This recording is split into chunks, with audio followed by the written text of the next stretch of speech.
नमस्कार, कैसे हैं आप सब लोग? मज़े में? आशा करती हूँ सब लोग मज़े में होंगे। आज हम बात कर रहे हैं सीबीएसई 10th वालों की, 10वीं क्लास में जो बच्चे हैं वो लोग की, जिसने अभी तक कुछ नहीं किया है लास्ट 3 डे यानी आज, कल और परसों। ये 3 दिनों में हमें जंग तो जीतना है, 35 प्लस लेके आना है, तो अब क्या करें? इसके लिए भी मैं आज सोल्यूशन लेके आई हूँ। जो बच्चों ने 8वीं और 9वीं में भी कुछ नहीं किया है, यहाँ तक कि 10वीं क्लास में भी अब तक कुछ नहीं किया है, पर पास तो होना ही है, 35 प्लस तो लाना ही है। तो उसके लिए क्या करें?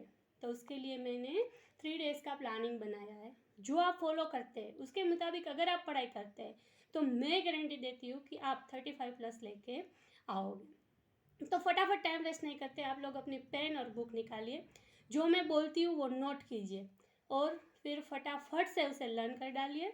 देखते हैं कि क्या जादू चलता है। चलो तो फटाफट अपनी नोट और पेन निकालो। फर्स्ट डे यानी कि आज के दोपहर हो चुके हैं, यानी अभी भी आधा दिन बाकी है। आधा दिन यानी 12 घंटे में तो हम जो चाहे वो कर सकते हैं। अगर एक बार हम ठान लेना तो कुछ भी हो सकता है, और अब तो ठानना ही पड़ेगा क्योंकि हमारे पास कोई ऑप्शन नहीं है। पूरा 3 दिन यानी 2.5 दिन, तो क्या कर सकते हैं? तो डे 1 आज हमें क्या करना है?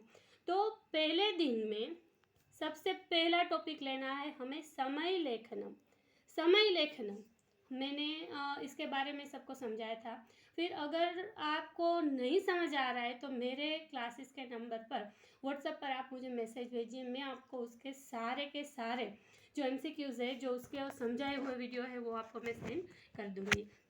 तो पहला टॉपिक हुआ समय लेखन, उसके 20 MCQs जो है उसकी आप प्रैक्टिस कर लें तो उसमें से डेफिनेटली आपके नंबर आ जाएंगे। फिर उसके बाद आएगा संधि। Second chapter, second number. Third number प्रत्यय कौन कौन से हुए? तो इस बार तो CBSE वालों ने बड़ी जलसा करवा दिया आप लोगों को। तो भैया क्या क्या पूछे? मतुप, टाप और त्वा। सिर्फ 3 ही प्रत्यय करने हैं, तो उसमें कितनी देर? मान मति वती, वान वती वती, सिर्फ ये 3 प्रत्यय करने हैं, जिसमें मतुप मोस्ट IMP, वान का वती, मान का मति। नंबर हुआ 3 कंप्लीट। अभी होगा नंबर 4 अव्यय, जो सेमुसी बुक में, NCERT की जो बुक है सेमुसी, उसमें पीछे दिए हुए उसको पढ़ लेंगे तो भी आपका वो कंप्लीट हो जाएगा। उसके बाद 5 नंबर, जो क्वेश्चन नंबर 9 होगा पेपर में, वो 5 टॉपिक होगा उचित अर्थ। उचित अर्थ यानी नहीं मालूम है क्या बोल रहे हैं उचित अर्थ, हमने तो कभी पढ़ा भी नहीं है, तो उचित अर्थ कहाँ से मालूम पड़ेगा?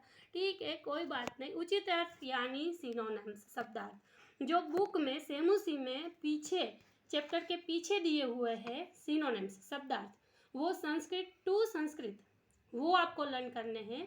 संस्कृत फिर हिंदी फिर इंग्लिश, ऐसे दिए हुए। आपको हिंदी इंग्लिश नहीं करना है, आपको सिर्फ संस्कृत टू संस्कृत शब्दार्थ करने हैं। अगर वो हो गया तो आपका उचित अर्थ कंप्लीट हो जाएगा।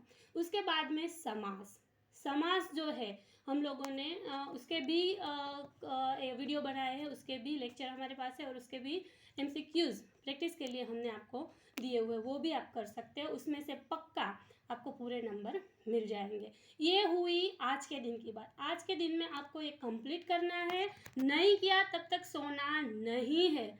आज के दिन मोबाइल का यूज़ ओनली फॉर ये यूज़ करने में लगाना है कि आज संस्कृत कंप्लीट करना है। ये 6 टॉपिक आज आपको कंप्लीट करके ही दम लेना है। फिर से रिपीट कर देती हूँ। पहला है समय, दूसरा है संधि, तीसरा है प्रत्यय, चौथा है अव्यय, 5वां है उचित अर्थ और 6ठा है समास। ये कंप्लीट हो गया। गंग नहाए, खाना पीना खाओ, आराम से सो जाओ, आज का दिन खत्म हो गया। पर हाँ, ये करना है ऐसे जैसे पूरे साल में नहीं किया ना, वैसे ये पूरे 6 घंटे में ये 6 टॉपिक कंप्लीट करना है। 1 घंटा एक टॉपिक का दे दो तो भी इनफ है, आप आसानी से कर सकते हो। उसके बाद में सो जाओ, सुबह उठ के फ्रेश होके फिर अपनी बुक उठाओ। फिर दूसरे दिन क्या करना है बताते हैं, शांति रखो, बताते हैं। दूसरे दिन कुछ नहीं करना है, सिर्फ और सिर्फ 2 टॉपिक। कौन से? तो डे 2 का लिख लीजिए, दूसरे दिन आपको कल उठ के क्या करना है, तो पहला लिखना है अशुद्धि संशोधन। अशुद्धि संशोधन थोड़ा टेढ़ा मेढ़ा लगेगा आपको, पर अगर आपने जो रूप है, टेबल है, वो किया है तो आपका पक्का ये बन जाएगा। अकारांत उकारांत जैसे राम का फल का होता है वो सब, वो भी नहीं पता तो आप मुझे मैसेज कर सकते हैं, मैं आपको उसका PDF भेज दूंगी। फिर आएगा वाच्य। वाच्य जो है वो भी आपको सेमुसी बुक में भी मिलेगा।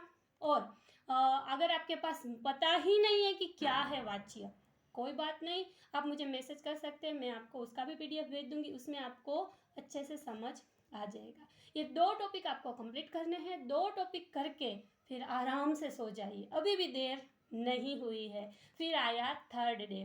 थर्ड डे को क्या करना है, कुछ नहीं, सिर्फ 2 टॉपिक। कौन से, प्रश्न निर्माण और दूसरा भाषिक कार्य। प्रश्न निर्माण में क्या करना है, मैंने आपको उसकी मास्टर की दे ही रखी है।